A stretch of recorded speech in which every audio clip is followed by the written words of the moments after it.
शीतकालीन सत्र का अंतिम दिन और अंतिम दिन पंचायत सचिवालय स्वयं सेवकों के ऊपर लाठियां बरसाई जाती हैं, आंसू गैस छोड़े जाते हैं, वाटर टैंक से पानी की बौछार की जाती है। हमारे साथ मौजूद है बीजेपी विधायक अनंत ओझा जी, हम इनसे बातचीत करेंगे।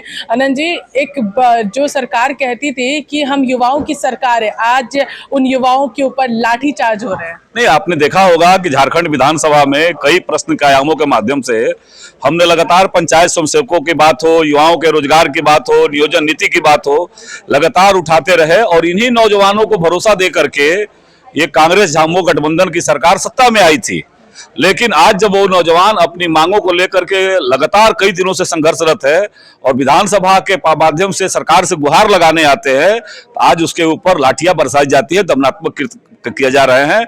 निश्चित रूप से आने वाला वर्ष 2024 में जिन नौजवानों ने इन्हें सत्ता पर बैठाया था, ये झूठे वादे नारे दे करके उनका विश्वास इन्होंने जीता था, 2024 में ये नौजवान सरकार को उखाड़ फेंकने के लिए हर कदम उठाने का काम करेंगे। सर, उनका कहना था कि हमें मंत्री आलमगीर आलम, विधायक दीपिका पांडे ने बुलाया था, पिछली रात बातचीत हुई, उनके 10 प्रतिनिधिमंडल को विधानसभा में आने का निमंत्रण भी दिया था, लेकिन जब वो वहां से आगे बढ़े तो उन पर लाठियां बरसाई गई। वो कहते रह गए कि हमें बुलाया गया है, मगर सुना नहीं गया। ये आश्चर्य है, इससे भी बड़ा इस सरकार की विश्वास खोने का और कोई उदाहरण नहीं हो सकता है। सदन में ऑन रिकॉर्ड में जब हम लोगों ने वो सवाल उठाया, भारतीय जनता पार्टी के विधायकों ने, तो उन्होंने सदन में माननीय मंत्री जी ने स्वयं कहा कि हाँ, हम भी उनके संपर्क में हैं, हमारे विधायक उनसे लगातार बात कर रहे हैं और विश्वास करके उन्हें बुलाते हैं और बुला करके उनके ऊपर लाठी डंडों से उनके ऊपर दमनात्मक कृत होता है, उनकी आवाज को दबाने का प्रयास चल रहा है।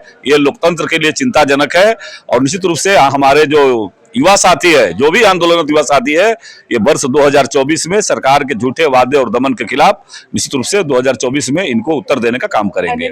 मंत्री सत्यानंद भोक्ता कहते हैं पॉलिटिक्स में लाठी गोली कभी कभी चलती है।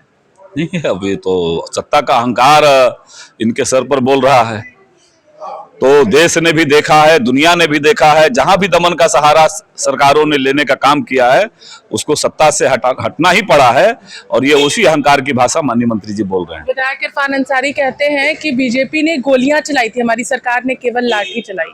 इसलिए तो मैंने इसीलिए कहा कि अहंकार लोकतंत्र के लिए शोभा नहीं देता है और निश्चित रूप से लोकतंत्र में जनता इसका आने वाला समय में जवाब देगी इसकी। तो ये थे हमारे साथ अनंत जी, जिन्होंने साफ तौर पर कहा है कि 2024 के चुनाव में इस लाठी का जवाब जो है वो तमाम अभ्यर्थी जो है वो जरूर देंगे और इसका पूरा का पूरा भुगतान जो है वो 24 का चुनाव हेमंत सोरेन भुगतने वाली है। फिलहाल इस खबर में ऐसा इतना ही। सहयोगी विशाल के साथ मैं पूजा दुबे, लाइव इंडिया, रांची।